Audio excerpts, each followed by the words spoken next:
자, 잠시 쉬고 돌아왔습니다. 아나클래식 미학탐구의 18번째 시간입니다. 오늘 마츠모토 타이어 작품들 얘기를 하고 있었고요. 이제 두 번째 시간으로 신작 얘기를 좀 해보겠습니다. 근데 이 신작 얘기하기 전에 우리가 문학동네 말고도 또 예전에 200회 특집 때 협찬이 들어왔던 곳이 있어요. 어디죠, 다비님?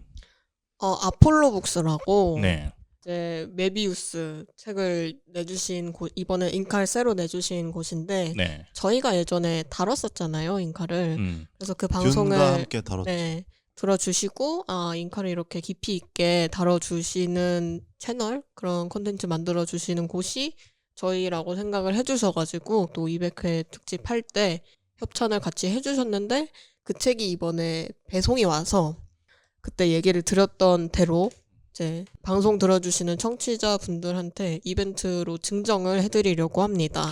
다비님이 이제 착하셔서 이게 착한 순환 버전으로 나간 거고요. 이제 이분들이 인칼이란 작품을 들여오기 위해서 이제 펀딩을 했었는데 조금 잘 안 되고 있었어. 그때 이제 임나온 작가님 통해서 연락이 왔던가 이렇게 연락이 와서 이제 저희 미학탐구의 패널 분들한테 좀 도움을 요청을 해서, 왜냐면 당신들이 인칼을 되게 심도 있게 다뤘으니까 도와달라 이렇게 해서 저희가 이제 저희 SNS를 통해서 이곳저곳에 이제 연락을 했죠. 그리고 평소에 우리가 인칼 방송 나가고 나서 저한테 인칼 다시는 안 나오냐, 절판돼서 구할 수가 없으니까, 그거 예전에 교보문고에서 나온 판형이었잖아요. 그래서 구할 수 없어서 이거 구작으로 중고 사면은 하나에 막 8만 원 5만 원 이러는데 그러고 있었던 상황이었던 분들이 많아요. 그래서 그분들한테 싹 다 연락을 돌렸죠. 연락을 돌려서 요즘 펀딩하고 있다, 해라 이렇게 했는데, 이제 저희 때문인지 아니면 그때 타이밍이 딱 그랬는지 좀 잘 됐어요. 그래서 100%를 넘긴 거죠. 그러다 보니까 그쪽에서 감사하다고, 도와주셔서 감사하다면서 인칼 책을 이렇게 보내주셔가지고 저희 패널들도 하나씩 이제 논아가지고 남은 책들이 있어요. 그래서 이거를 댓글과 그리고 인스타그램 댓글과 팟빵 댓글에 댓글을 남겨주시면 그분들 중에서 저희가 선정을 해서 인칼 이 책을 보내드리려고 하는데, 지금 방금 두 분께서, 임나온 작가님과 최지훈 작가님께서 책을 받아보시고 나서 너무 잘 나왔다, 이 책이. 이번에 뭔가 아는 분들이 만든 것 같다라는 얘기를 해주셨어요. 책 판형도 되게 크게, 그죠? 네, 시원시원하게 진짜 크게 나와서 안 그래도 아름다운 이 메비우스의 그림을 더 자세하게 세세하게 뜯어볼 수 있다. 그리고 뭐 색감도 진짜 미쳤어요. 그냥 네. 대박이에요, 그냥. 그냥 경품을 하지 말고 저희가 그냥 다 갖는 게 어떨까. 안 돼. 양심상 한 권씩 가졌잖아요. 원래 아시죠? 오타쿠는 3개를 사는 거예요. 보관용, 모모용, 있는 용. 전시용, 보관용, 보는용, 하나가 뭔지 아세요? 뭐 나중을 위해. 보험. 정말이요. 보험용으로 하나 사요. 보험용으로. 정말 오타쿠들 진짜 미치겠다 진짜. 어쨌든 그래서 책을 보내주셔서 이 책 미학탐구에서 다뤘었기 때문에 댓글 남겨주시면 저희가 이제 찾아보고 그분들한테 따로 연락을 드려서 책을 보내드리도록 하겠습니다. 예전에 이런 것들을 몇 번 한 적이 있는데 그때마다 댓글이 책 개수만큼 안 달린 적이 있어요. 그래서 책이 지금 몇 권 있는지는 쪽팔려서 말할 수 없다. 이게 그런데 다 안 나갈 수도 있는 거니까. 어쨌든 댓글을 남겨주시면 조도롭스키와 메비우스가 함께 작업한 인칼 시원시원한 판형으로 되어 있는 작품 보내드릴 테니까 댓글 많이 남겨주십시오. 이게 댓글을 달아서 꼭 여러분이 이거를 상품을 타야 되는 게 그냥 가격이 미쳤어요. 후덜덜이요, 그냥. 45,000원 맞죠? 42,000원. 42,000원짜리 책이에요. 책이 그 정도 퀄리티이긴 한데 굉장히 비싼 책이니까. 그 정도 퀄리티의 그 가격에 걸맞는 책이라서 이거는 한번 생각해봐. 그게 무슨 책이건 4만 원 넘는 책 사본 적 있어요? 그리고 이거 진짜 저희 않아요. 사이드비 회사 전속 작가님이 한 분 계신데 이제 그분이 평소에 이제 작업을 많이 하시다 보니까 만화를 많이 안 봐요. 독특한 분인데 제가 인칼 책으로 이렇게 꼬셨어. 이거 봐라 했더니 한번 딱 보더니 안 놓고 끝까지 다 보더라고. 오, 이러면서. 마성의 책이에요. 그런 그림도 그 정도로 개쩌는 책이니까 꼭 댓글 달아서 받아가시길 바랍니다.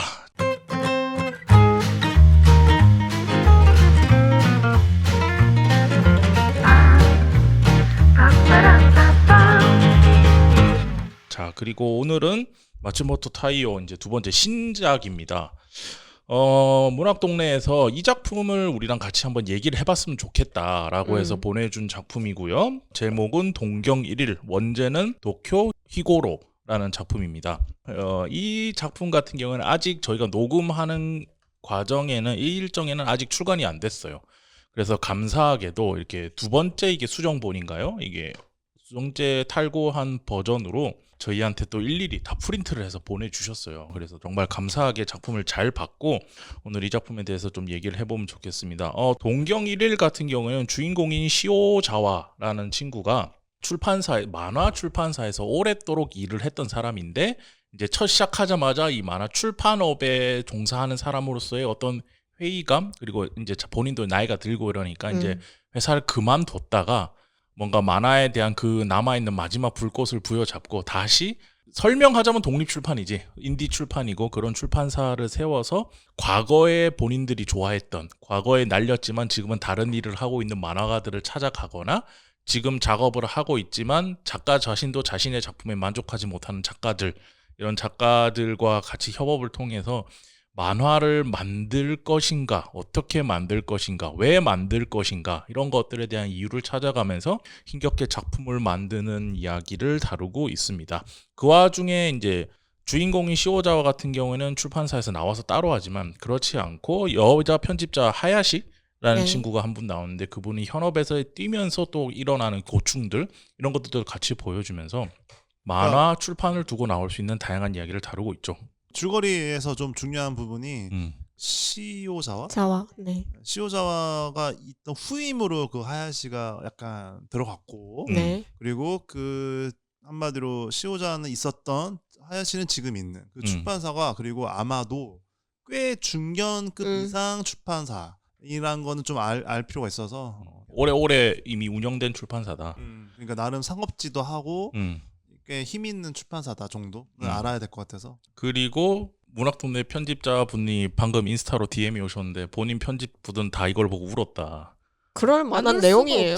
편집자라면. 얘기를 했고 저는 그 포인트가 좀 다른데 저도 편집자인 적이 있죠. 황에서 잡지를 만들고 했었어요. 그거랑 편집자이기라서가 아니라 다른 맥락으로 좀 울긴 했어 저는.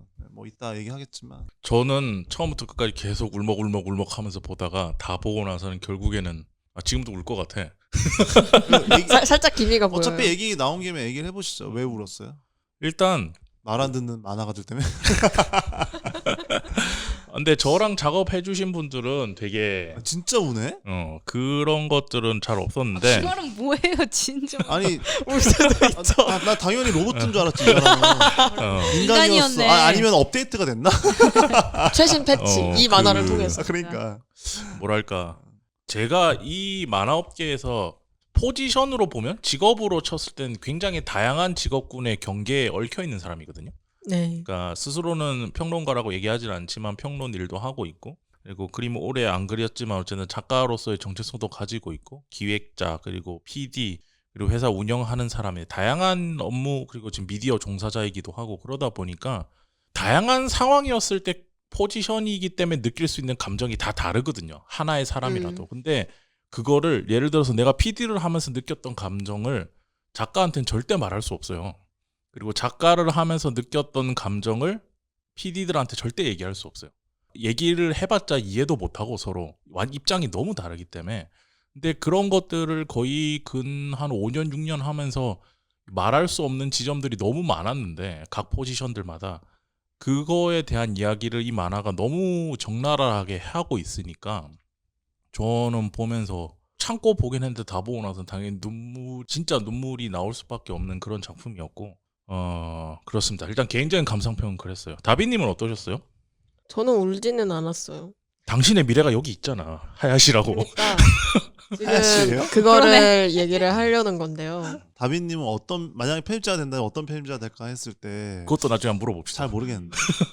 어쨌든 저도 PD 업무를 하고 있으니까 보면서 저도 어느 정도 나중에 이런 일을 겪을 수도 있겠고 나중에 이런 상황을 겪을 수도 있겠다 하는 생각이 당연히 들죠. 보면서 되게 많이 들었고 공감하는 부분도 있었는데 저는 좀 그런 것 같아요. 제 얘기랑 겹칠 수 있는 부분이 있을 때 되게 마음이 뭉클해지는 만화가 있고 한편으로 좋은 의미로 나를 되게 냉정하게 생각하게 하는 만화가 있는데 재밌다. 근데 동경일일 같은 경우는 저한테 후자였던 것 같고 보면서 되게 침착해지고 차분해지면서 이 사람들의 상황에 대해서 되게 열심히 보려고 하는 건 있었는데 눈물은 나오지 않았어요. 마음이 너무 한편으로 이 사람이 나를 너무 잔잔하고 침착한 상태로 만들어줘서 그런지 작품 자체는 그렇게 막 널뛰기 하는 다이나믹한 작품은 아니기도 맞아요. 해요. 그런 것도 조금 영향이 있었을 것 같아요. 근데 이게 그 얘기를 듣다 보니까 느낀 건데 그리고 저도 지금 방금 놀라는 건데 아 내가 다비님을 진짜 어른으로 생각하고 있구나. 사실 되게 어리잖아요. 20대 네. 초반이신 거죠. 아, 그러니까 굳이 얘기하자면 핑퐁에 가깝단 말이야. 아, 그러니까 굳이, 그러니까 뭐 무시하거나 이런 게 아니라 절대. 그러니까 한편으로 놀랬다는 거니까 내가 항상 어른으로 너무 보고 있는 거지. 근데 알고 보면은 오히려 연대로 치면 핑퐁에 가깝고 그렇죠. 우리 쪽이 오히려 동경일이란 말이야. 라고 했을 때 그 후자 아까 얘기했던 후자에 가깝게 그러니까 오히려 이거를 내가 어떤지 오히려 객관적으로 보게 되는 쪽에 가깝다고 느꼈던 게 사실은 약간 거리감이 있지. 아직 맞아요. 했잖아. 근데 예를 들면 인수 작가님이나 나 같은 경우 나온 작가님은 사실은 당장 나일 수 있고 그런 면에서 되게 방금 전에 얘기도 재밌었던 것 같아요. 맞아요. 최재훈 작가님은 어떠셨어요? 저는 우선 계속 울었어. 계속. 아 진짜 운 거예요? 정말로 저 놀랬어요. 왜냐면은 그리고 제가 여러모로 동경일리를 만약에 아까 마츠모타이오 작품 중에 꼽으라고 하면은 동경일리를 고고몬스터랑 함께 뽑았을 거야. 핑퐁을 치우고. 근데 왜냐면은 만약에 이 사람을 분기별로 나누면은 저는 이제 동경일리를 후기의 기점이 될 것 같아. 완전 달라. 공감합니다. 네. 그렇기 때문에 이건 꼭 봐야 돼. 만약 마츠모타이오 팬이 있다면 아 당연하죠. 너무 꼭 봐야 되고 팬이 아니더라도 이걸로 시작해도 돼. 근데 맞아. 어쨌건 그런 측면에서 너무 훌륭한 작품이었는데 제가 놀랬던 게 뭐냐면은 제가 예상하던 그러니까 마츠모타이오 작품이 아니었어. 너무 이게 슴슴하고 평양냉면 같고 맞아요. 평양냉면. 완전 절제돼 있고 그리고 약간 이렇게 뭐라고 하죠? 그게 이렇게 담백해요? 담백한 게 아니라 이렇게 나와 있다고 해야 되나? 그 안에서 좀 아 약간 관망하는 듯한 시선이요? 관망보다 좀 더 뭐라 해탈은 아니고 여기 어쨌든 그 안에서 약간 나와 있는 거야. 지켜보는 느낌? 근데 그런 측면에서 비평하는 거지. 크리틱. 너무 가까이 가지도 않고 너무 멀어지지도 않은 상태에서 전체를 보면서 오밀조밀 볼 수 있는 상태를 크리틱이라고 하거든요. 비평이 그런 거예요, 원래. 근데 이제 비평인 건 아닌 것 같고 저 개인적으로 비평이라고 하기에는 제가 어쨌든 제가 운 건 왜 그러냐면 비평이라고 생각 안 하고 저는 왜 울었냐면 너무 이 한없는 만화에 대한 애정. 저는 거기에 울었어. 만화를 중심으로 그 주변에 있는 모든 사람의 얘기를 하고 있거든요. 이 시호자와 화자로서 그냥 시호자를 따라다니는데 만화를 가운데 두고 그 주변의 모든 얘기를 하고 있어요. 맞아요. 근데 이 핵심이 뭐냐? 만화가 얼마나 위대하고 이게 얼마나 대단한 예술이고 거기에 끝없는 난 애정이 있어라는 거를 이 만화 한 컷 한 컷에 다 담겨 있어. 그래서 저는 한 1권 초반부터 울었거든요. 1권 초반부터 설마 이거 그런 만화야? 그러니까 만화에 대한 만화야? 했는데 그러니까 만화에 대한 만화인데 바쿠만 같은 게 아니라 만화를 내가 얼마나 사랑하는지 보여주고 싶은 만화야? 하는데 막 울 것 같아. 설마 진짜? 나도 진짜 사랑하는데. 너도? 나도. 막 갑자기 눈물 막 나는 거야. 근데 계속 만화 내내 그래. 맞아. 이게 작가를 대할 때도 그렇고 편집자를 대할 때도 그렇고 만화책을 대할 때도 그렇고 하나하나가 만화를 중심으로 다 돌아가고 있는 거야. 그러면서 너무 감동적이고 눈물 날 것 같아요. 진짜로 나 너무 지금. 울었거든 계속. 근데 계속 울면서 보는데 이 사람 진짜 너무 만화를 사랑하는구나. 그래서 예전에 핑퐁이랑 철콘도 그랬지만은 너무 만화를 사랑하는 사람의 만화거든. 이 철콘이랑 핑퐁도. 그 사람이 이제는 너무 좋은 어른이 돼서 이 만화 손수건 꺼내고 있어. 나 눈물 나. 나도. 너무 웃겨 이 사람. 단체로 눈물바다 됐어. 뭐야, 진짜 왜 이래. 진짜 솔직히 짜증나. 지금까지 존나 안 울더니 존나 쿨한 척 안 운 건 괜찮아. 존나 쿨한 척 왜 울어? 막 이렇게 사람들 무시하다가 갑자기 심지어 녹음 중에 울어. 이런 거를 업보빔이라고 하는 거예요. 그러니까 웃긴 게 뭐냐면은 프로답지 못하게 왜 녹음 중에 오냐고. 미리 다 울고 오라고. 그러면 프로다. 미리 다 울고 그치, 오셨네. 미리 다 근데 어쨌건 근데 농담이고 네네. 네, 그런 측면에서 나는 이거 보는데 근데 이게 문제가 뭐냐면 안 느끼해. 전혀 안 느끼하고 진짜. 완전 절제돼 있고 전혀 함부로 하고 있지 않아. 그냥 만화 너무 훌륭해 좋아 한번 봐봐 근데 어때 하는데 전혀 이 사람이 처음부터 얘기하잖아. 예를 들면 그 오자키 아오키 만화 아오키, 못하는 애 아오키. 계속 마가 못하고 네. 막 네. 정신 나간 애 있잖아. 걔 만화 보면서 하야시가 부탁해서 봐달라고 하잖아 콘티. 근데 거기서 이 사람이 하면 안 되는 걸 하고 있네. 뭐 제목은 너무 거기 과잉돼 진짜 있어. 감동. 그걸 하고 있는데 뭐가 있냐면은 그런 말을 하듯이 자기 만화에서 그걸 안 하고 있어 딱. 절제하면서 과잉하지 않으려고 하고 예를 들면 핑퐁이나 철콘에서 찾아볼 수 없는 걸 다 하나도 없어요. 여긴. 여기는 컷도 완전 절제돼 있고 그냥 맞아요. 딱딱 그냥 보여줄 것만 보여줘. 맞아. 이게 담백하게. 그러면서 와 이 사람 진짜 대단하다. 이제 약간 다르다 레벨이. 음. 그래서 너무 충격적이었어. 넘었다. 제가 알던 그 마츠모 타요가 아니라 전 이걸 제일 마지막에 읽었거든요. 이번에 이 책들을 보다가 그렇겠죠. 그래서 아무래도. 당연히 보면서 뭐 또 뭐 도쿄에서 뭐 이렇게 우당탕탕. 소년이랑 어른이랑 뭐 이렇게 네. 하고 어쩌고 저쩌고. 아니었어. 근데 와 완전 처음부터 캐릭터 달라. 이미 처음부터 선언적이야. 그래서 와 이 사람 너무 멋있다. 이 만화의 깊은 애정, 이 함부로 하지 않는.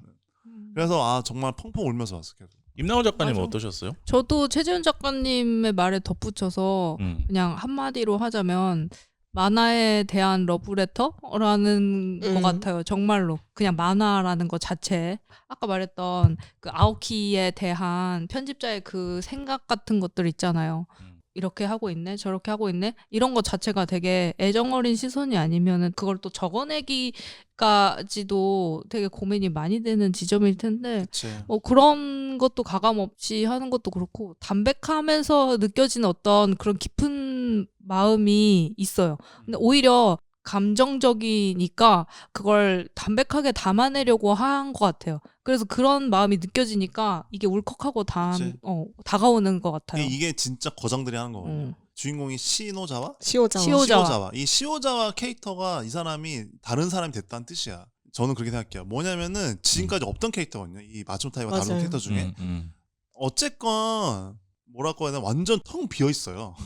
완전 절제돼 있어. 그래서 뭐가 있냐면 독자가 끊임없이 이거를 계속 이입할 수가 있는 거예요. 다른 만화 어떠냐면은 완전 전면적이거든 주인공들이. 주인공이 되게 멋있고 따라가게 되고 어쨌건 어떤 개성이 있어. 근데 이 시오자는 어떠냐면 되게 비어 있어가지고 당연히 완전 가득 차 있죠 이 사람은. 근데 캐릭터적으로는 비어 있어 어떠냐면 계속 독자가 너무 주변을 이입하기가 너무 좋은 거야. 이 사람은 그냥 절제돼서 그냥 관망한 사람이거든. 근데 한없이 그 애정을 뿜어낼 뿐. 그러다 보니까는 이걸 계속 보는데 끊임없이 감정이입하기가 너무 좋아가지고 이 절제된 캐릭터를 딱 떠올렸다는 거잖아 이 작가가. 이것만으로도 이 사람 이제 약간 한 단계 또 올라갔구나. 그러니까 시오자와가 절제돼 있는 관찰자 입장으로 세팅이 돼 있기 때문에 주변 만화가나 편집자들의 비하인드 얘기에 우리가 더 집중할 수 있는 거거든요. 그 감정이입을 해서. 근데 시오자와 캐릭터를 자세히 보면은 안경 붕대 플라스틱 감아놓은 거 보셨어요? 네. 저는 못 봤어요. 시오자와 그리고 보면 엄청 옆에, 굵은 굵은 풀텐데 시오자와의 캐릭터가 어떤지를 보여주는, 그러니까 부러졌는데 그거를 고쳐 쓰고 있잖아. 근데 그게 지금 시오자가 쭉 하고 있는 일이야. 지금 다 자신이 찾아가는 만화가들이 다 왕년에 좀 했지만 경비원하고 있거나 주부로 지내고 있거나 이런 사람들인 거잖아요. 맞아요. 그런 사람들을 찾아가는 그런 지점에서 되게 감정이입이 많이 됐고, 그리고 조금 고마운 만화기도 해요. 그러니까 뭐냐면 어쨌든 일반적으로 만화를 그냥 읽으면서 좋아하시는 독자분들에게 편집자와 작가의 관계는 생각보다 많이 알려져 있지 않아요. 그러니까 뭐 플랫폼에서 만약에 파일 업로드를 하기 위한 PD님들도 그 일이 있겠지만 직접적으로 작품에 관여하는 편집자들 있잖아요. 뭐 그런 CP사라고도 하는데 그런 회사의 편집자와 작가, 출판으로 넘어가면 출판 편집자와의 작가의 관계가, 우리는 은연중에 만화가 한 작품 나오는 데 있어서 작가가 다 한다고 생각하거든요. 자신도 모르게 작품 볼 때. 근데 절대 그렇지 않아요. 예를 들어서 최근에 나오는 최애의 아이 같은 작품도 보면은 그거 편집부에서 거의 다 세팅해서 나오는 작품이거든. 작가가 잘 그리기도 했지만 아이디어 단계만 작가가 가지고 왔고 이걸 어떻게 세팅할 건지, 12편 안에 시즌 애니메이션 시즌 2개 안에 어떤 내용까지 터뜨릴 건지 이런 것들 기획을 편집부에서 다 하는 거예요. 우리가 보는 귀멸의 칼날도 마찬가지고 원피스도 마찬가지였겠죠. 그 편집부가 어떻게 하냐에 따라 뒤에 가서 오다가 6다 됐다 다시 오다가 되는 과정을 우리가 봤잖아요. 그런 과정을 상세히 설명해주고 있고 그리고 그 작품을 그리는 만화가도 한 명의 인간으로서의 사생활과 고뇌가 있고 그거를 편집부로서 고민하는 PD들한테도 사생활이 있고 고민이 있다라는 거를 이 시오자와라는 캐릭터를 가지고 관찰하듯이 쫙 보여주니까 더 이렇게 가슴에 스며드는 지점들이 좀 있죠. 맞아. 그리고 결론적으로 최준 작가님 조금 동의 안 하실 수도 있겠지만 어쨌든 출판 산업이라는 게 지금은 사양 산업이잖아요. 나중에 어떻게 또 될진 모르겠지만 근데 이 사람들의 결말은 약간 그런 느낌이야. 19세기의 오스트리아 비엔나 같은 느낌인 거야. 미국이 이미 다 성해 있고 미국이 최강으로 떠오르고 있는 걸 알고 이 오스트리아 비는 곧 망할 건 알지만 모든 부와 영예는 여기 다 모여서 밤에 흥청망청하고 있는 그런 느낌의 그 시대에 살고 있는 암울한 느낌처럼 이 출판업에 종사하신 분들이 약간 그런 기분을 느끼고 있을 거라고 생각을 하거든요. 그런 지점들도 잘 캐치해서 보여주고 있는 거라서 보면서 많이 슬펐죠. 저는 관련해서 진짜 너무 짱이다라고 생각했던 게 이 마츠모토 타이오는 어쨌든 작가잖아요. 맨 처음에 봤을 때 그리다 보면은 작가 얘기가 더 중심이 되지 않을까라고 생각하면서 봤는데 편집자 얘기하고 작가 얘기하고 진짜 너무 절묘하게 비중을 잘 맞춰가면서 나오고 있어서 이 사람이 만화를 하나 만들 때 들어가는 어떤 에너지, 인력, 들어가는 애정 이런 거를 진짜 사람들한테 잘 보여주고 전달하고 싶구나 하는 마음이 너무 잘 느껴져서 화자를 편집자로 설정한 게 진짜 대박인 것 같다라고 생각했어요. 약간 예전에 이거 읽으면서 그 중세를 찍자 있잖아요. 그 책과 드라마도 많이 생각이 났던 것 같아요. 그것도 보면서 되게 많이 울었었는데 그거랑은 또 다른 느낌이라고 해야 되나? 이거는 뭔가 조금 더 담담한 느낌? 조금 더 그러면서 뭔가 아까 말씀해 주셨듯이 평양냉면 느낌이라고 해야 되나? 그렇죠. 그러면서 더 찾게 될 것 같은 느낌이 있어요. 이건 정말로. 이거는 그러니까 출판 산업이라고 했는데 출판 산업은 사양 산업이죠. 저도 그걸 부정하진 않아요. 오해를 하시는 것 같은데 제가 끊임없이 출판 만화 얘기를 하는 거 왜 그러냐면 출판 만화는 저는 사양 산업이라고 생각하지 않거든요. 무슨 말이냐면은 출판업은 사양 산업일 수 있어. 근데 이런 거지. 그럼 출판업은 사라지진 않을 거거든요. 그 산업이 규모가 작아지는 거지. 그게 그러니까 사양 산업이라는 게 한마디로 계속 내려가다가 사라지는 게 아니야. 저는 그거를 오해하면 안 된다고 생각해요. 항상 언제나.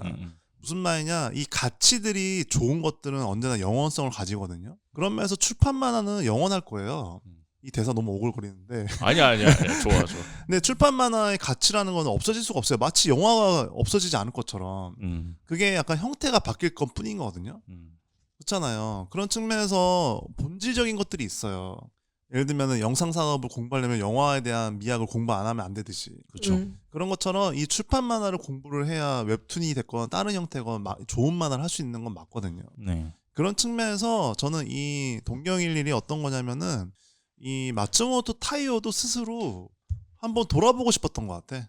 내가 사랑하고 좋아하는 이 출판 만화가 사실은 비하바 없이 일본 만화 시장은 한국 만화 시장보다 훨씬 더 크지만 특히 출판 만화 시장이 그럼에도 불구하고 여기서도 약간 내부적으로 여러 가지 갈등들을 하잖아요. 라고 했을 때 정말 그런가? 그리고 내가 가치 있다고 생각했던 만화들 그리고 지금도 좋은 만화들이 나오지만 이 만화들이 가야 될 방향은 무엇일까? 혹은 더 나아가 우리가 좋아하는 만화는 뭐였고 앞으로 우리가 놓치지 말아야 될 건 변화하더라도 우리가 놓치지 말아야 할 건 뭐라고 생각해? 라고 묻고 싶었던 것 같아. 그런 면에서 스스로도 그렇고 이 산업에도 그렇고 그런 면에서 되게 돌아보기 좋았던 만화고 이게 관통하는 게 있어요. 그러니까 지금까지 마츠타요가 해왔던 모든 작품들이랑 이게 무슨 뜻이냐면은 아까도 다들 말씀하셨지만 과거와 현재 세대에 관한 거 그리고 그들이 어떻게 어른이 돼가면서 그걸 이겨내는지 혹은 받아들이는지에 관한 얘기가 여기에도 있는데 그것이 이제 만화인 거지. 그런 면에서 지금 여기 이 페이지도 펼쳐놓으셨는데 여기 인수 작가님이 1권에 102페이지요? 아니 99페이지 100페이지예요 여기가. 여기 99, 100, 101 이 페이지인데 이 페이지도 이게 어떤 에피소드냐면은 시오자가 이제 이런저런 결심을 하고 자기 집에 있는 만화책들을 다 팔려고 하는 장면이에요. 그래서 친한 헌책방 주인을 불러서 계산 좀 해달라고 이게 몇백 권이 되는데 거의 몇천 권이지 사실. 근데 이제 그러다가 마지막 박스를 들고 이제 나가는데 이게 엎지른 거야. 밑에가 터져서. 근데 책에 후루룩 하는데 그걸 보는데 약간 자기가 아끼던 만화책들을 보면서 이거 아니다 싶어서 다시 선책방 주인한테 가서 나 다 안 팔 거라고 미안하다고 한참 막 몇천 권을 계산하고 있는데 얼마가 나올지 그러면서 이 중간에 그런 것도 하잖아. 이시노모리 쇼타로 어쩌고저쩌고 하는데 이거 지금 진짜 비싼 책이라고. 나 가져도 돼. 맞아. 이거 갖고 있어야 될 것 같은데. 그 아저씨도 아니까 다. 괜찮아요. 파세요. 이렇게 한단 말이야. 근데 있잖아요. 이게 하던 얘기 마무리하자면 이게 이 에피소드가 사실 주제야 주제. 그러니까 한마디로 이것들은 없어지지 않을 거고 계속 있을 텐데 잠깐만 지금 멈춰봐. 출판 만화 너희들 버리려고 하지 말고 다시 잠깐만 멈춰보자. 우리가 진짜 좋아하는 것들이 있었잖아. 그거 한번 돌아보자 하면서 이 사람이 버리던 걸 멈추고 뭘 하냐? 나 새로운 잡지 만들어 볼 거야. 새로운 단편 만화들 모아서 책 내볼 거야 하면서 다시 복귀한다고. 근데 복귀하는 게 메이저 출판사로 돌아가는 게 아니라 자기가 혼자 독립 출판하려고 한단 말이지. 네. 그런 면에서 상징적인 에피소드고 덧붙여서 이거는 비하인드인데 여기 지금 내가 엎질러서 딱 보는 순간 여기 한 6건이 딱 있어. 이 6건이 뭔지 아세요? 블랙잭. 이 알죠. 6건이 뭐냐면은 이제 이 유명한 게 이제 데스카 우선의 블랙잭이고 저기 마코토 짱이라고 써져 있는데 마코토 짱은 뭐냐면은 우메즈 카조의 초기작이야. 이게 약간 사실 짱구를 못 말려의 모티브가 된 만화거든. 그러니까 개그 만화인데 미친 개그 만화, 네. 미친 개그 만화. 그래서 한때 그냥 일본을 휩쓸었어. 그렇게 생각하면 돼. 그리고 저 맨 위에는 이제 여자 입술 같은 저 얼굴이 뭐냐면은 오토모가치로의 데뷔작이에요. 데뷔작 쇼트피스라고. 그래서 첫 모음집이야 책들이. 그래서 오토모가치로가 만화 역사에서 갖는 위치는 뭐 말할 것도 없지만은 사실은 그 모던이 끝나고 현대로 오면서 이제 그 슬램덩크와 드래곤볼과 함께 그 어떤 새로운 시대를 알리는 만화거든. 또 하나는 여기 저기 뭐냐 검은색 책이랑 위에 있는 이웃집 어쩌고는 제가 표지가 몰라서 모르겠는데 옆에 있는 이 남자의 소년 둘이 서 있는 건 뭐냐면은 모로시 다이주로의 후리오랑 나랑 후리오랑 교정해서라는 단편이에요. 이게 뭐냐면은 그러니까 만화가들의 만화가라고 아까 얘기했지만은 그 만화가들의 만화가가 마츠모타요잖아. 그 마츠모타요가 만화가들의 만화라고 하는 게 모로 다이지로거든. 그러니까 무슨 말이냐면은 1세대인 거지 1세대 거의. 근데 이 모로 다이지로가 어떤 사람 이 나랑 후리오랑 교정해서가 왜 대표적인 만화냐면은 일본 만화랑 애니메이션 사람에 엄청나게 영향을 끼친 작품이에요. 저게. 가장 대표적인 게 뭐냐면은 에반게리온이야. 에반게리온. 그 인터뷰에서 안노이 다케 얘기했지만은 그 나랑 후리오랑 교정에서의 마지막 장면이 에반게리온의 그 초호기가 처음에 등장한 장면의 어떤 거의 완벽한 오마주거든요. 나중에 찾아보면 나오는데 어쨌건 제가 이걸 왜 꺼내냐면은 이 시오자가 이제 마지막으로 책을 이제 정리하려고 하다가 마지막 박스를 이렇게 가다가 엎질렀는데 딱 6건이 따다닥 이렇게 있는데 그게 마침 일본 만화 역사에서 가장 중요한 몇 건인 거야. 그치. 블랙잭도 의미가 있어요. 당연하죠. 재기에 성공한 작품이니까. 재기에 성공했고 사실은 뭐냐면 폼 제일 좋을 때예요. 블랙잭이.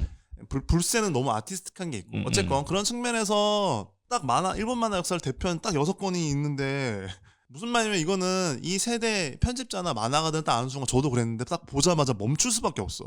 이걸 버린다고? 그러니까 이거는 너무 영리한 선택이면서 동시에 지금을 딱 보여주는. 그래서 그 얘기인 거지. 아까 얘기했지만 잠깐 멈춰봐. 자, 이 만화 어때? 너는? 우리 한번 다시 잠깐 멈춰보자. 더 빠르고 빨리 팔리고 좋은 것도 좋지만 정말 이 만화 예술이라는 것이 훌륭한 거. 그거는 뭘까 한 번만 더 생각해보자라고 하면서 시오자도 멈추고 다른 애들도 우리도 멈추자라고 하는 거거든요. 그런 면에서 되게 대단한 작품이죠. 이 에피소드도 그렇고. 근데 이게 좀 특이한 게 뭐냐면 이 시오자가 설정상 이제 새랑 대화를 막 하는 애잖아. 네. 근데 이 장면 다시 보니까 여기서는 새가 짹짹짹거리고 있어. 새가 무슨 말 하는지는 들려주지 않아. 왔다 갔다 하죠. 근데 만약에 직접적으로 드러낼 것 같으면 이 새가 그런 얘기를 할 것 같거든. 버린다고? 대사를. 이걸 버려요? 이거 같이 그럴 수도 있는데 그런 것들을 안 넣는 것 같아요. 제가 봤을 땐.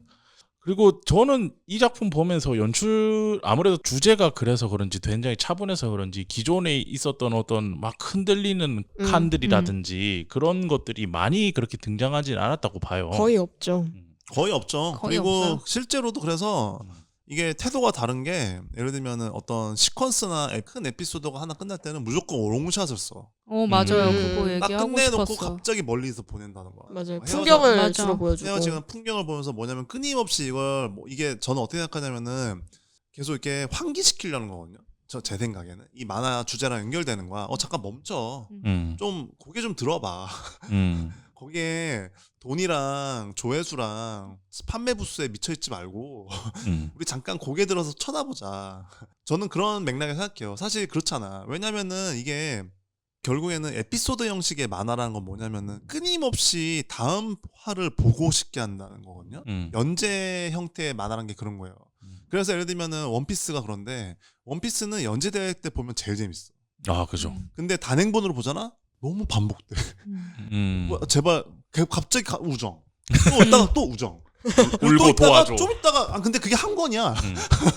그러니까 뭐냐면은 이게 지치는 거죠. 왜냐면은 한 사건이나 큰 사건을 벌어질 때마다 귀결되는 방식이 너무 반복되니까. 근데 이거를 주간 단위로 보면 너무 재밌거든. 말초적이니까.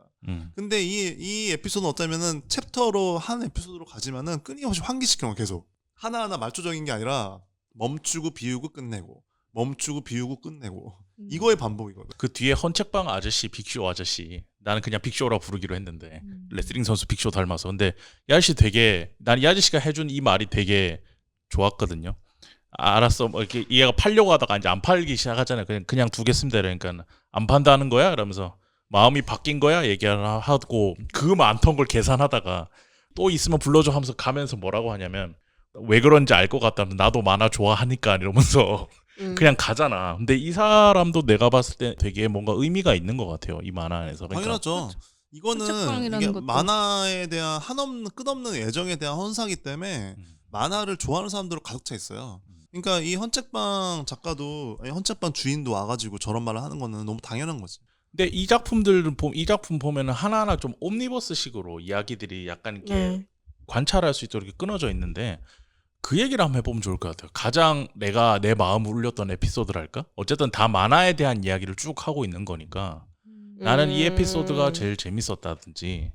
저는 바로 떠오르는데 똥땡이 작가 있잖아요. 초사쿠. 그 초사쿠의 어시가 나오는 에피소드인데 아마 1권일 거예요. 1권 뒤인가 2권 쪽인 걸로 알고 있는데 쿠사카리 말씀하시는 거죠. 그 친구. 이름이 멀끔하게 생긴 친구 있어. 네, 쿠사카리. 실대상 가르마. 그거 그 에피소드인데 딸 부인 다 만나고 나서 나온 것 같아. 근데 그 에피소드가 저 왜 인상적이냐면 그때 확신했던 게 뭐냐면은 이거는 만화에 대한 사랑에 대한 끝없는 헌사다 라고 느끼는 걸 그 에피소드 느꼈는데 이미 좀 느끼고 있었지만 왜냐면은 어떤 경쟁을 안 시키려고 그래. 계속 끊임없이 이 만화는 더 많이 팔리고 더 좋은 게 있다라는 거를 하려고 하지 않고 그 과정과 함께하는 어떤 가치에 관한 얘기를 계속 끊임없이 하려고 그래요. 그래서 그 어시한테 계속 뭐라고 하냐면은 야 콘티 좀 가져와. 이걸 복선으로 계속 깔아.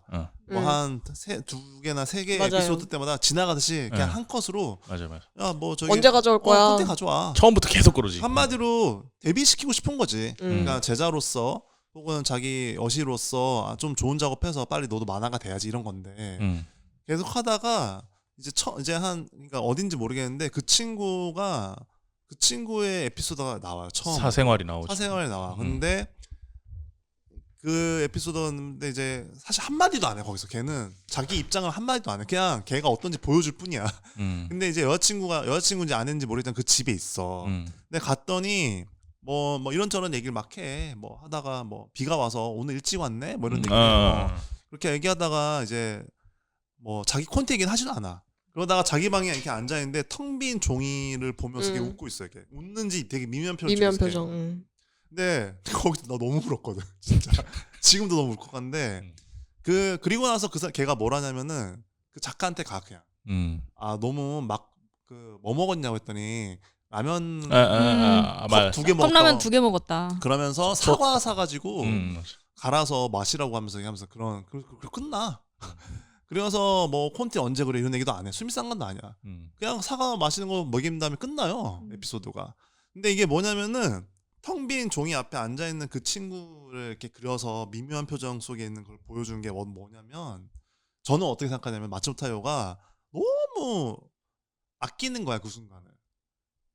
그 누가 됐건 만화가 지망을 하고 있는 혹은 그것이 그래서 결국엔 만화가 됐던 안 됐던 그 꿈을 꾸는 순간 그 콘티를 떠올리면서 하지만 잘 안 되는 그 순간을 이게 얼마나 아름답고 얼마나 하지만 동시에 안쓰럽고 얼마나 힘든지를 어떤 한쪽에 치우쳐서 보여주고 싶은 게 아니라 그 순간은 정말 아름다워 괜찮은 거야 라고 그린 거라 생각하거든요.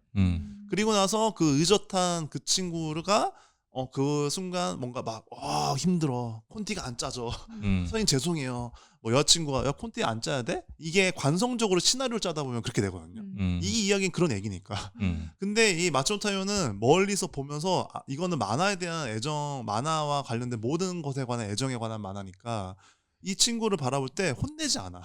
그냥 괜찮아. 그냥 바라보고 있어. 그리고 나서 이 친구가 의젓하게 일어나서 사과를 갈아가지고 선생님이지 일종의 그걸 주는 거로 끝내거든. 그러니까 응원이지 일종의. 괜찮아. 근데 그걸 보는데 와, 이 사람 진짜 대단하다. 이 마츠모토요 진짜 대단한 사람이다. 이 애정, 이 끝없는 어른의 좋은 시선이. 어른의 태도, 맞아. 이거를 이렇게 만화로 그려내는 이 마음. 그래서 진짜 너무 감동적이었다 그 에피소드는. 진짜 굉장했다. 이게 한쪽으로 치우치기 마련이에요. 그러니까 만약에 어쩌면 이 사람이 핑퐁할 때 이 에피소드 그렸잖아. 야, 왜 안 그래 콘티? 야, 서해님이 지금 가족으로 한 지 벌써 몇 달째야. 뒤에서 PD 소파에 앉아서 진드렁한 표정으로 앉아 있고 이렇게 하지 마. 창문으로 뛰어내릴걸요 아마. 막 이럴 수도 있거든. 근데 그게 아니라 맞아. 혹은 뭐 심지어 핑퐁으로 치면 예를 들면 너 재능이 있다고 생각해? 그럴 거면 그건 재능이 없는 거야. 막 이런 얘기 대사가 나올 수도 있고. 맞아. 근데 지금은 어떠냐 그런 게 아니야. 괜찮아. 너 지금 힘든 거 알아. 괜찮아. 근데 좀만 더 해. 그리고 안 할 수도 있어. 좀 즐겨. 약간 이런 관점이 있는 에피소드거든. 약간 그래서, 응원하는 그 태도가 있죠. 그러면서 와 진짜 너무 좋다. 와 너무 뭉클해지는 거야 그 태도가. 와 진짜 대단하다 이 사람. 듣고 보니 그렇게 볼 수도 있겠다. 그러게요. 그쵸. 이게 정말 뼛속까지 작가님이시네요. 정말 이거는 절대 치우쳐 있지가 않아요. 저는 그런 느낌을 받지 못했어요 그 장면에서. 그러니까 저는 회피라고 생각했거든요. 그러니까 두려운데, 그러니까 해야 되겠는데 해야 될 타이밍이 지났죠 이미. 도전해야겠는데 잘 안 되는데 그렇지만 나의 삶의 밸런스를 잃고 싶지 않은 그 느낌에서 저는 승부를 보지 않는 그런 느낌으로 받아들였어요. 근데 그 말이죠. 그거예요. 그 자체인 거야. 근데 그게 혼내는 게 아닌 거죠. 그러니까 그 얘기를 지금 알았어요. 들으면. 애정 어린 그렇게도 시선으로 볼수 바라보고 있겠네. 있다는 그거는 거죠. 그냥 바라본 거야. 맞아. 그럴 수 있어. 근데 이게 어떤 한쪽을 너가 재능이 있고 못하는 거고 잘하는 거고 그건 나도 모르겠는데 괜찮아. 그냥 한번 봐봐. 너가 볼 때는 어때 얘가? 맞아. 넌 어떻게 하고 싶어? 얘를 혼내고 싶어? 응원하고 싶어? 이런 거지. 그냥 놔둔 거지. 바라보는 시선. 근데 그리고 조금 약간 태도를 넣은 거야. 그게 뭐냐? 걔가 의젓하게 다시 일어나서 스승님 챙기러 가면서 끝내잖아. 그거는 약간 관점을 넣은 거지. 괜찮아. 다비님은 어떤 게 좀 기억나세요? 저는 그 돌아가신 선생님 있잖아요. 레이코 선생님. 그것도 진짜 기가 막히지. 그거 보면서 진짜 감동받았는데 그 어떤 거에 감동받았냐면 장례식에 일단 이시오자라는 편집자가 가요. 자기가 예전에 담당했던 선생님이셔서 그래서 이제 선생님의 작업실을 마지막으로 방문하면서 선생님과 예전에 있었던 일을 회상하는데 갑자기 선생님의 약간 혼령 같은 게 나와서 대화를 하지. 얘기를 시작하는데 그 선생님이 예전에 사실 시오자와가 편집자로 있었을 때 잘 팔렸는데 나는 이제 그만 그리고 싶었다. 그래서 어쨌든 원고를 넘기긴 해야 되니까 지각을 막 했지만 시오자한테 원고를 딱 넘기고 보내는데 정말 마음에 안 드는 원고를 네, 밖에서 비가 막 와. 근데 시오자가 그걸 자기 품에 자기가 젖는 거 상관없이 자기 겉옷으로 그걸 줄줄 말아서 그걸 안고 달려가 하는데 거기 그때- 우산을 거기다 씌우잖아. 맞아요. 그때 딱 나 눈물 또 날 것 그때부터- 같아. 미칠 것 같아. 내가 좋아하는 것만 그려야겠다. 눈물 받아. 라고 결심하는데 저는 그 장면 보면서 그치. 이 사람이 맨 처음에 그리고 나서 또 시오자도 잡지를 다시 만들어 결정했어. 맞아. 맨 처음에 만화를 좋아해서 데뷔를 했을 테지만 어떻게 연재를 하는 과정에서 어려움이 있었을 것이고 아이디어도 고갈이 되었을 것이고 그래서 어떤 마음이 식어가는 와중에 그렇게 자기 만화를 소중하게 대해주는 사람을 또 보고 다시 한번 사랑을 시작하게 된 거잖아요. 네, 그래서 맞아. 그 장면도 너무 감동적이었고 그 에피소드는 맞아, 그 그것도 눈물 없이 진짜. 볼 수 그리고 없어. 기가 막혔어. 그 이 레이코 선생님의 혼령이 사람은 누군가 언젠가는 죽는다고 하더라 하는 대사가 있는데 이 대사도 진짜 너무 탁월하게 막히지. 감동적이라고 생각을 했고 그러니까 이제 이 동경일일에서 제가 네. 진짜 이 후기의 기점이 되는 작품이 될 거다라고 하는 네. 게 완전 달라요. 대사가 달라. 아 완전 이게 앞에서 했던 당연히 이게 서서히 성장한 거잖아. 근데 아시겠지만 예술이란 거는 계단 형태로 성장하거든요. 작가가 이게 곡선으로 안 성장해. 맞아요. 왜냐면 작품이 나와야 성장을 보니까 우리는. 그리고 그 사이를 메꾸면서 이렇게 서서히가 아니라 갑작스럽게 성장하는데 이 동경일일에서는 갑작스럽게 성장한 거야. 근데 이 보면서 제가 느낀 게 뭐냐면 그래서 뭐 그게 모르겠어. 책을 봤건 스스로 뭔가 뭐 워크숍을 다녔건 모르겠어. 완전 달라. 이게 문학적인 정도가 완전 다르고 그리고 제가 너무 감동적이었던 게 뭐냐면은 그 소중함. 이 만화를 사랑하는 사람과 만화를 사랑하는 사람 한마디로 만화를 그리는 사람과 만화를 좋아해서 그걸 책으로 만든 사람 둘이서 둘에 관한 얘기잖아. 근데 한 명은 만화를 너무 사랑해서 만화를 아이러니하게도 그만두고 싶고 한 명은 만화를 너무 사랑하니까 그 소중한 만화를 들고 가고 있는데 그걸 바라보면서 결국에 한 명은 만화를 다시 좋아하는 만화를 마음대로 하고 싶다고 마음 먹게 되고 그 기억을 떠올리면서 시오자는 자기가 원하는 잡지를 또 만들고 싶게 되고 그러면서 이게 너무 굉장한 에피소드죠. 그리고 지금은 없는 얘기잖아. 아니 원화 원고를 들고 누가 들고 가? 그냥 이메일로 보내지 USB 그러니까. 주거나 근데 그거를 옷으로 감싸서 우산 들고 가는데 이게 얼마나 감동적이야. 그러니까 약간 뭐 어떤 그 지나간 것들에 대한 뭔가 애정과 잊지 않았으면 좋겠다라는 맞아요. 그런 마음이 투영된 것 같아요. 근데 이 마음만 있으면 사실 이 만화가 어떤 과거에 대한 것에만 매몰되기 쉬운데 그치. 아오키가 나오잖아요. 맞아.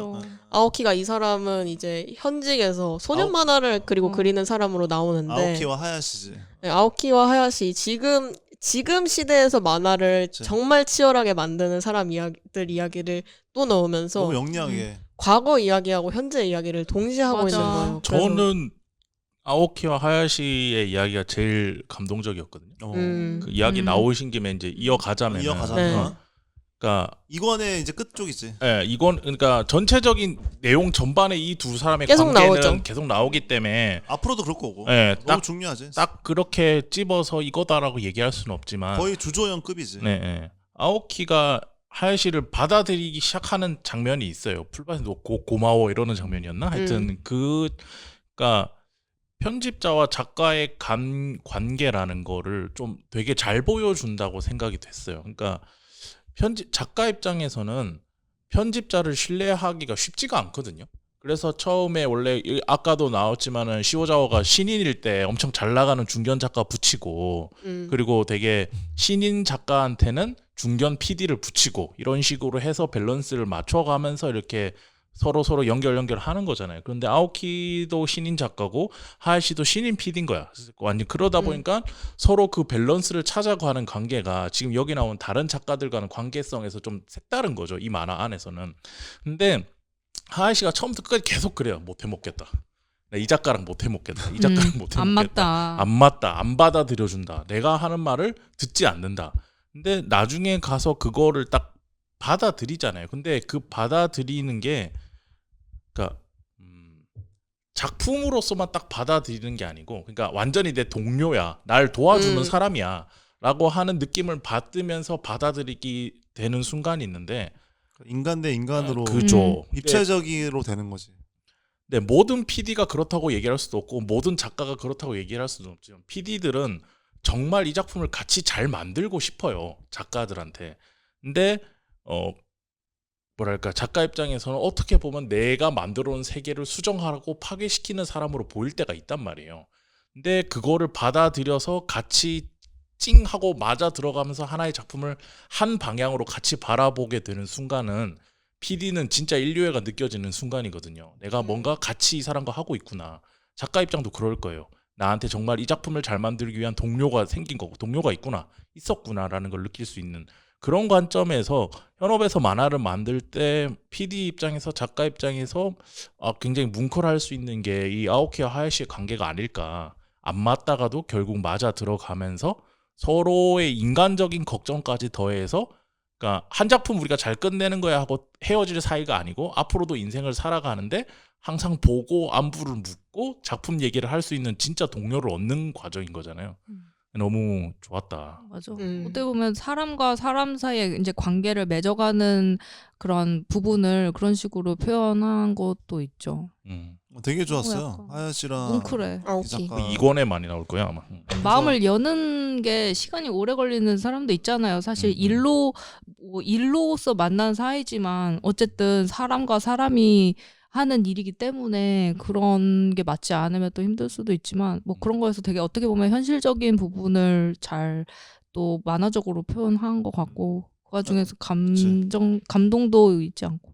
그래서 실제로 이게 뭐냐면은 편집자와 작가를 끊임없이 그 수평적으로 보려고 해. 마츠모토타요가 맞아.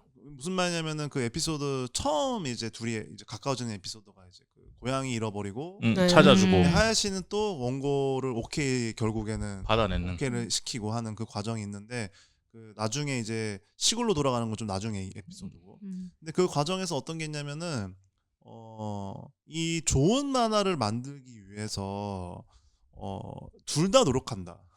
이거는 한쪽이 노력한다고 나오는 게 아니다. 좋은 만화라는 거.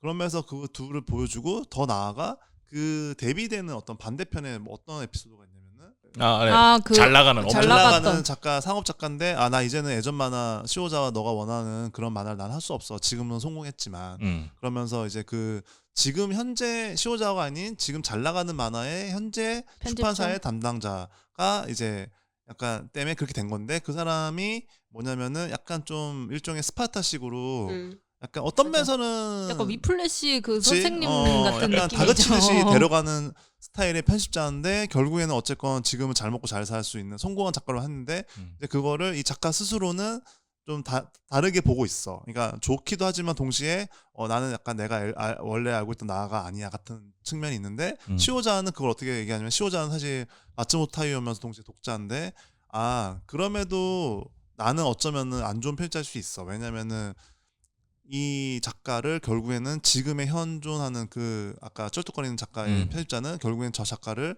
정말 인기 작가고 잘 먹고 잘 쓸 수 있게 끌고 왔어. 굉장히 뭐라 하는 PD였는데 그게 언뜻 보면 잘못돼 있지만 그렇기 때문에 그 관점도 뭐냐면은 이게 뭐가 정답인지는 알 수 없다. 이런 관점을 마츠모토타요가 이제 넣은 거거든. 맞아. 그러니까 하야시와 그 오사키? 뭐 시오자키요? 아니 그 아오키. 그러니까 하야시와 아오키의 관계와 그 쫀득거리는 작가와 그 좀 다그치는 편집자의 관계가 둘 다 뭐가 옳다, 뭐가 더 좋은 거다가 아니다라는 관점이 이 시오자와의 눈을 통해서 우리는 확인할 수가 있는 거지. 그런 면에서도 되게 너무 좋은 작품인 거야. 맞아. 그러면서 약간 그 독자한테 질문을 던지는 만화였던 것 같아요. 모든 에피소드들이. 나온 작가님은 어떤 에피소드가 기억이 남으세요? 저도 사실 그 맨 처음에 최지은 작가님이 말씀하셨던 그 어시스트가 그 빗속에서 그 사과를 베어무는 장면이 너무 뭔가 슬펐어요.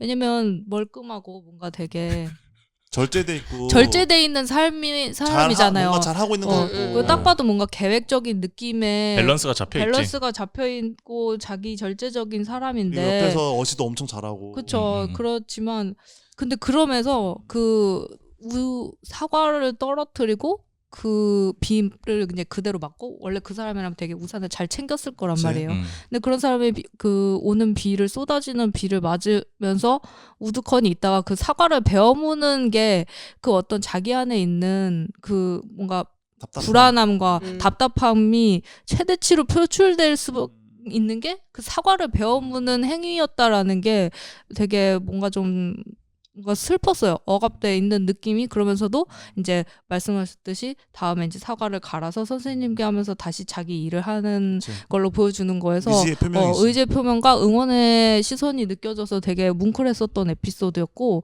또 다른 거는 그 그 성함이 그 할아버지인데 그 옛날에 왕년에 잘 나가셨다가 아파트 그 경비하고 계신 유니콘. 네, 유니콘. 그 아, 동화 그리는 진짜 그 에피소드 짱이었는데. 나 그거 보면서 너무 노모를 보살피면서. 예. 그래서 약간 뭐 이렇게 헛것 뭔가 아무튼 뭐가 오시잖아요. 이쁜 여자 따라가던가. 영감이잖아요. 그러죠. 어떻게 보면 영감. 내가 만화를 옛날에 했지만 지금은 동화 그냥 뭐 이렇게 초등학교 사파나 그리고 있다. 마음 편하게. 마음 편하게 하고 있다. 나는 이 삶에 만족한다라고 했지만 그러면서 예쁜 여자 마음속에는 따라가고. 근데 마음속에는 항상 그 열망이 있었던 건 거예요. 그러면서 잊었던 그런 열망을 다시 이제 유니콘과 그 또 어떤 동화 그 아이가 연출 죽이잖아. 등장하면서 너무 자연스럽게 그 할아버지가 그리는 동화로 이어지는 그게 만화로 이어지지. 지금도 소름 만화로. 돋는 것 같아. 그렇게 치면 그 주부가 로마 이야기 그리면서 맞아. 자기 일상이랑 어, 대비해서 맞아. 하는 그것도 너무 재밌었어. 그것도 유니콘 얘기처럼 비슷한 케이스잖아요. 맞아. 막히지. 진짜 기가 막혔어. 그래서 그 부분이 되게 진짜 뭉클을 넘어서 되게 눈물이 그러니까 이게 흐를 수가 없어. 그 주부 얘기도 그렇고 그 할아버지 얘기도 그렇고 다 뭐냐면 이 만화에 대한 사랑에 관한 거야. 얼마나 우리가 만화를 사랑하고 있나에 관한 얘기거든요. 그래 나는 진짜 그 너무 충격적이었어. 그런 걸 다루는 이런 태도로 이걸 다룬다는 게 연출 너무 멋있었잖아. 너무 그냥 집에 가는데 아름다웠어. 갑자기 옆에 유니콘이 나타나니까 왔구나.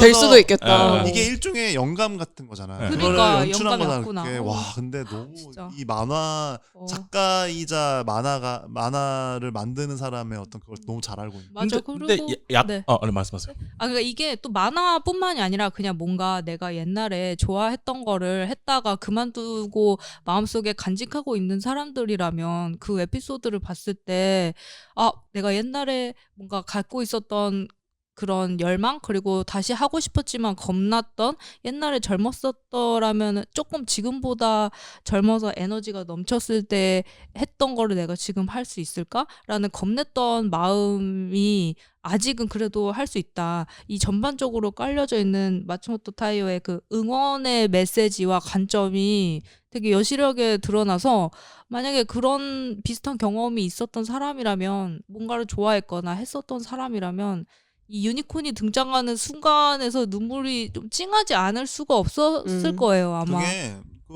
거기에 있는 문장들도 그렇고 노모가 있잖아. 노모를 배치를 너무 잘한 거야. 그러니까 뭐냐면은 저는 끊임없이 저는 마츠모토가 반응한 거라 생각하거든요. 한마디로 뭐냐면 계속 끊임없이 과거와 현재 그리고 다음에 관한 얘기라고 생각해요. 끊임없이. 그러니까 뭐냐면은 뭐 다들 얘기하셨지만 잘 나갔는데 잘 안 되는 작가. 혹은 그만둔 작가. 혹은 현존하는 작가인데 약간 아직 내 걸 못 찾았거나 혹은 잃어버린 사람. 근데 그들이 결국에는 앞으로 뭘 할 것인가. 그리고 그 중간에 있는 주인공은 어떤 태도를 취해야 하나. 그리고 우리도 마찬가지고. 근데 그런 것들이 끊임없이 바뀌어 있는데 그 노모를 끊임없이 관리하면서 사실은 생계를 유지하고 있는 거잖아. 현실인 거잖아요. 현실인 거잖아요. 이것도 뭐냐면은 당장에 우리가 조회수, 판매 부수 혹은 뭐 다른 것 때문에 정말 소중하게 생각하는 걸 잠깐 놓치고 있는 거 아니야? 한번 우리 생각해 보자. 우리가 그 정도는 아니잖아. 조금 여유가 있을 때 우리가 서로에게 기회를 줄 수 있지 않겠어? 그랬을 때 우리가 잠깐 잊고 있었던 거 혹은 소중하게 생각하는 걸 다시 할 수 있지 않을까?에 관한 거거든. 그거는 당연히 노모도 소중하고 우리 삶도 소중해. 근데 우리가 그 와중에도 이 현실 속에서도 꿈꾸거나 가치 있다고 생각하는 것도 있잖아. 그게 뭐라고 생각해? 라는 거거든. 맞아. 왜 유니콘이겠어? 유니콘이라는 것이 상징 의미가. 신화적인 동물이잖아. 그 신화 속에 있는 동물 중에서도 꿈의 동물, 환상의 동물이란 말이야. 그러니까 이게 그 만화 속의 만화로 그거를 되게 비유적으로 표현하고 있는 거란 말이지. 그러니까는 되게 뭉클한 거야. 별거 아닌 것 같아도. 근데 작품 쭉 보면서 여러분 얘기를 쭉 들으면서 그거를 한번 저는 그 생각도 들었거든요. 그러니까 그렇게 있어도 행복하지 않아? 라는 질문도 있다고 봐요. 그러니까 만화 데뷔를 못하고 고작 사과 베어 무는 걸로 분노를 삭히고 그리고 계속 어떻게 보면은 삶의 밸런스로 치면 초사쿠는 실패한 사람이잖아요. 그런데 그런 사람을 모시고 있는 밸런스 잘 잡힌 그리고 멀끔하게 생긴 사람이지만 그래도 나름 행복하게 어쨌든 만화랑 같이 자기가 할 수 있는 것들을 하면서 지내고 있는 장면들도 저는 그 정도도 행복한 거 아니니? 꼭 데뷔를 해야 되니? 꼭 뭘 해야 되는 거니? 너가 지금 만화랑 같이 무언가를 하고 있다는 게 즐겁지 않니? 라는 것도 질문하고 있지 않나. 이게 그쵸. 그러니까 너무 데뷔, 너무 대박 이런 게 아니고 그냥 만화랑 네가 할 수 있는 것들을 소소하게나마 뭐 주부를 하면서 만화를 그리든 노모를 모시며 교육 만화를 그리면서 또 너가 하고 싶은 만화를 그리든 어쨌든 만화와 함께하고 있는 너의 삶이 나는 소중하다고 생각해라는 것도 말하고 있는 것 같다고 저는 생각해요. 맞아요. 동의해요, 완전. 그런 얘기죠. 내가 할 수 있는 어떤 위치나 내가 할 수 있는 선에서 내가 좋아하는 것에 가깝게 있다는 것 자체만으로도 굉장히 큰 의미가 있다고 생각해요. 그게 왜 그러냐면 시오자와 주인공도 뭐 대박을 내겠다느니 뭔가 엄청난 출판으로 뭔가 역사에 남길 만한 매거진을 만들겠다느니 그게 아니잖아요. 그냥 나는 만화를 생각해보니까 버릴 수 없는 사람이고 난 만화를 계속 해야겠고 이미 퇴사는 해버렸고 그래서 내가 할 수 있는 거 안에서 내가 기억 속에 함께 열심히 즐겁게 했던 사람들을 찾아다니면서 만화로 자기가 지금 할 수 있는 뭔가를 찾는 거니까 그런 지점에서 되게 재밌었던 작품이다 라는 생각이 듭니다. 네, 하나만 덧붙이자면은 진보초 헌책방 거리가 나오거든요. 아, 이 네. 만화에. 그래서 나오죠. 거기서 옛날 만화 2권을 사요. 하야시가 이제 보자고 해서 이제 기다리고 있는데 거기서 이제 만난단 말이야. 근데 제가 또 얼마 전에 여기 갔다 왔잖아요. 아, 네, 근데 이제 뭐냐면은 저게 되게 상징적인 거야. 이 얘기의 주제랑 완전 연관돼 있어. 그러니까 뭐냐면은 거기 딱 가보면은 요즘 만화는 없고 그 만화 전문 또 서점이 있거든요. 헌책방 중에서도 네. 헌책방인데 만화 전문 헌책방인 거지. 음. 근데 거기 가면은 딱 예를 들면은 막 50만 원짜리 책, 막 30만 원짜리 책이 있어요. 진열장 안에. 정말 구하기 힘든 그런 셀렉샵인 거지. 헌책방이지만 일본은 그런 중고 문화가 잘 돼 있으니까. 근데 그런 면에서 그 보고 있으면 저는 너무 행복하거든요. 너무 즐거웠고 보면서 사기도 했고 거기서 이제 가축인 야프를 샀지. 얼마인가요? 한 2만 원 줬나? 생각보다 싸게 줬어요. 네. 그러네요. 근데 그런 측면에서 제가 이게 왜 꺼내냐면은 뭐 헌책방 얘기를 이제 하는 게 이 주제가 결국에는 이 책에 대한 산업 여기서 이제 거기 회사 그만둔 회사에 있는 직원들이 막 그런 얘기 하잖아. 출판 산업도 뭐 하향세고 요즘에 쉽지 않지. 시호자가 뭐 독립 잡지한다고 하니까 괜찮아요. 뭐 요즘에 막 그리고 뭐 구시가 아니에요? 뭐 이런 그리고 말도 서점에 있어. 가서 굽신거리면은 뭐 안 되고. 안 받아주죠. 좀 안 그런데 받아주고. 하면서 뭐 거기서 이제 심지어 그만두셨다면서요 하면서 이런 고충도 있고 이게 나온다면 중첩돼 있는 형태. 근데 이제 계속 제가 얘기하지만은 하지만 그럼에도 불구하고 우리가 결국 바뀔 거고 다른 식으로 무언가를 버릴 거고 어쩌면 또 무언가 새로 얻고 이런 과정을 가겠지만 그 과정에서 어떤 것이 가치 있고 어떤 것이 소중한지 그리고 그걸 어떤 식으로 유지해 갈지에 대해서는 다시 생각해 볼 필요가 있다. 잠깐 멈춰보자. 에 관한 얘기잖아요. 그런 면에서도 공간적 특성을 활용한 거지. 저 진보초 책방에서 하야시를 만난 것. 하야시도 사실은 뭐냐면은 하야시가 먼저 보자고 한 거잖아. 근데 이제 거기서 본 건 뭐냐면은 저는 어떤 그 중간 현재와 미래에 대한 중간에 하야시가 사실은 미래잖아. 일종의 다음 그쵸, 세대잖아. 다음 세대 그들이 편집자. 과연 그 공간에서 어떤 얘기를 할 거고 다음을 어떻게 하는지에 대한 사실은 미장센인 거죠. 그것이. 3권이 기대된다. 나 그래서 이거 이건이 끝일 줄 알았어. 관련해서 할 얘기가 있는데 3권이 진짜 며칠 전에 나왔거든요. 일본에서. 제가 일본에서. 방금 녹음 들어가기 전에 확인해봤는데 일본 아마존에서 10월 30일인가 그날 나왔다고 되어 진짜 있어요. 며칠 전에 나왔네. 진짜 며칠 전에 나왔는데 이게 이제 2권이 동시에 한국에 나오잖아요. 그래서 저희가 아마 이 방송을 이 책이 나온 직후나 그쯤에 이제 공개를 드릴 것 같은데 이 방송을 듣고 계신 여러분 저희가 이만큼 눈물을 쏟아가면서 한 만화가 어디에 있었습니까? 성인수 작가님 원래 이런 분이 아닌데 라이브로 봤어 라이브로. 너무나 감동을 해봤는데. 너무 심하게 해서 눈물을 쏟으면서 이거 얘기를 유튜브잖아. 했다. 이거는 평생 밈이야 밈. 네, 짤 저희 하나 밈으로 나왔어. 이제 나올 수 있는 그런 것도 나왔는데 그만큼 감동이 있고 여러분들이 1, 2권을 많이 봐주셔야지 3권을 한국에서 더 빨리 볼 수 있을 것이다. 그런 얘기를 저는 함께 드리고 싶습니다. 이거는 만화 좋아요. 좋아하는 사람은 이거는 무조건. 좋아할 수밖에 없어 맞아. 이거는. 그러니까 최소한 저희 팟캐스트 청취자들은 필독서죠. 한 어쨌거나 필독이에요, 그래도 이건. 1,900명 되니까 2,000명 가까이 되니까 네. 2,000권은 뭐 바로 팔리겠지. 믿어요. 어떻게 책임지려고. 어쨌든 그만큼 진짜 좋은 작품이다. 맞아. 이거는 달라. 호흡도 달라. 이게 알고 보니까 이제 또 격달 연재로 네. 작업하신 거라고 하니까 또 이제 그것처럼 충분한 고민과 그런 담겨 있어. 작업이 담겨 있어요, 정말. 그것도 너무 부러워. 그러니까 주간 연재, 격주간 연재, 월간 연재, 격월 연재, 심지어 개간 연재까지 다 했으니까 일본은. 네, 알겠습니다. 그래서 오늘 긴 시간 마츠모토 타이오 작품들에 대해 얘기를 해봤고요. 마지막으로 동경 1일 소개시켜 드렸습니다. 꼭 구매해 주시면 감사하겠습니다.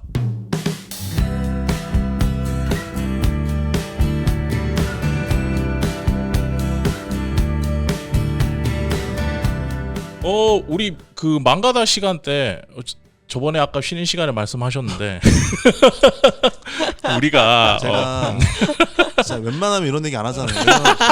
꼰대 얘기 들으니까. 혼났어요. 아니 망가다 이번에 그 파도야 들어다오 편은 듣고 있는데 아다치 비출에 대해서 너무 언급이 있었지. 함부로 얘기하는 거야 이 세 명이.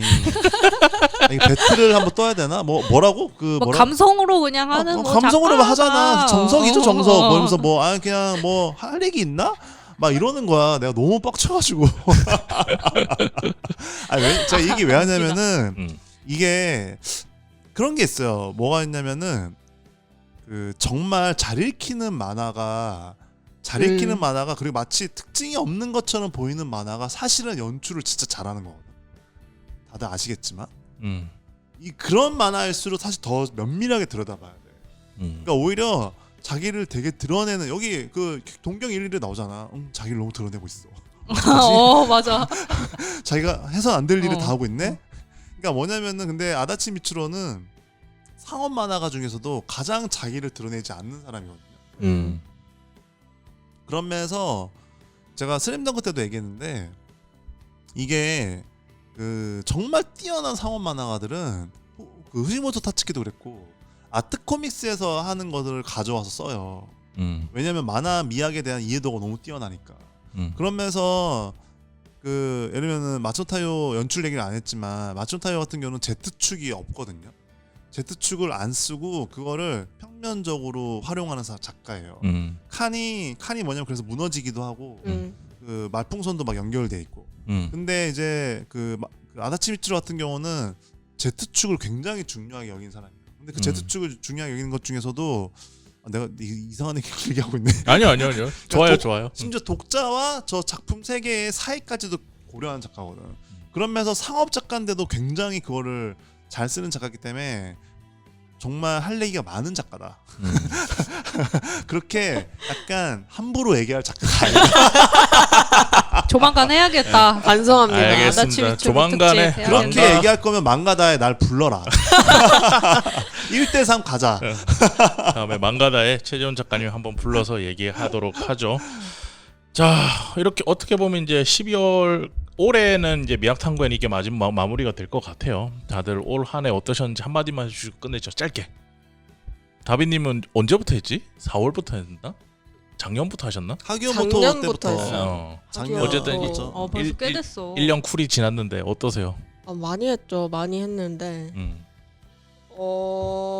일단 미학탐구에는 대본이 없이 하다 보니까 제가 망가다는 대본 이제 있어요? 요즘에는 대본 없이 하는데 파도에 들어다오도 당연히 대본 없이 했고 예전에는 대본이 있었거든요. 그래서 뭔가 한번 딱 읽고 정리하고 끝 이제 열심히 녹음하자 이런 느낌이었다면 순서가 있는 느낌이었죠 어쨌건. 네, 딱딱딱 있는 느낌이었다면 미학탐구에는 그런 게 없어서 살짝 좀 더 긴장하게 되는 느낌이었는데 그것도 이제 옛말이죠. 예전에는 그랬는데 이제는 그래도 많이 편안하게 할 수 있게 되었다. 전혀 긴장한 느낌은 없어요. 몰랐어요. 너무 다행입니다. 그래서 내년에는 더 많이 말하고 잘 할 수 있을 것 같은 느낌이어서 내년에도 많이 들어주시고 기대해 주시면 감사하겠습니다. 최재훈 작가님도 한 말씀 해주시죠.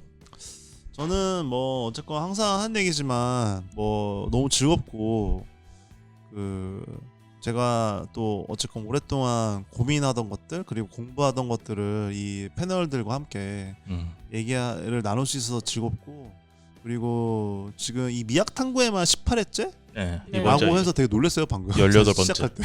그래서 벌써 이렇게 됐구나. 그래서 참 오래돼서 뿌듯하기도 하고 그리고 무엇보다 올해 이제 저희가 200회 특집 때 오프라인 행사를 했었잖아요. 네. 그런 면에서도 좀 특히 제 삶에서 제가 어쨌든 저는 결국 평론가도 아니고 이제 미술 이론을 또 제가 공부하고는 있지만은 이제 어쨌건 전업은 이제 작가니까 그런 측면에서 근데 그럼에도 불구하고 이 채널이 저한테는 꽤 점점 커지고 있고 의미가 있기 때문에 그리고 항상 하는 얘기지만 특별한 일이 없다면 저희는 평생 할 거 아니에요. 그래서 그런 의미에서 약간 좀 꽤 다빈님이 들어와서 그런 것 같기도 한데 꽤 의미 있는 한 해였던 것 같아요. 올해가 유난히 좀 그래서 참 상징적이었던 것 같아요. 그래서 이 동경11이 저한테는 좀 상징적이었어. 여러 가지 측면에서 그치 프로모션도 들어온 거고 그런 것도 있고 이 작품 자체도 만화에 관한 작품이고 맞아요. 저도 이런저런 요즘에 고민하는 시기인데 난 맞아 만화가지. 그래서 만화를 더 많이 하자 죽기 전에 이런 생각을 들게 해준 작품이기도 하고 동경의 11이 그런 면에서 만화 이야기도 끊임없이 하면서 앞으로 한국에서도 좀 더 만화가 일본이나 미국이나 이런 만큼 더 많이 사랑받고 인정받는 좀 걸 향해서 좀 힘을 계속 보태고 싶다 이 미학탐구를 통해서. 네 알겠습니다. 임나훈 작가님도 한 말씀 해주십시오. 네, 저도 올해 안에 뭔가 되게 저는 공개 방송이 진짜 제일 많이 기억에 남는 것 같아요. 그래서 그렇게 많은 분들이랑 같이 만화 이야기를 공유하고 질문에 대해서 대답하는 시간이 되게 의미 있었던 것 같아요. 막 되게 내가 생각했던 것보다 더 깊숙하게 만화를 애정하고 바라보시는 분들과 이렇게 소통하고 있다는 거를 체감해서 되게 좋았고 또 뭐 마지막 이번에 문학동네와 함께 이렇게 좋은 책을 먼저 보고 이야기할 수 있고 이게 또 이번 연도의 마지막 작품이었다는 것도 굉장히 의미가 큰 방송 녹음이었어요. 그리고 앞으로도 뭐 다 내년에도 또 공개 방송 할 수 있으면 좋겠다는 생각하면서 네, 그럼 뭐 저희 할 거잖아요. 그러니까 그거 기대하면서 최대한 천천히 업로드합시다. 이거 업로드되면 한 220편 될걸요? 벌써 뭐 300편, 400편, 500편 뭐 끝까지 계속 같이 했으면 좋겠고 많이 들어주시면 감사하겠습니다. 네 알겠습니다. 미학탐구에 저희는 내년에 뵙도록 하겠습니다. 다들 고생하셨습니다. 감사합니다.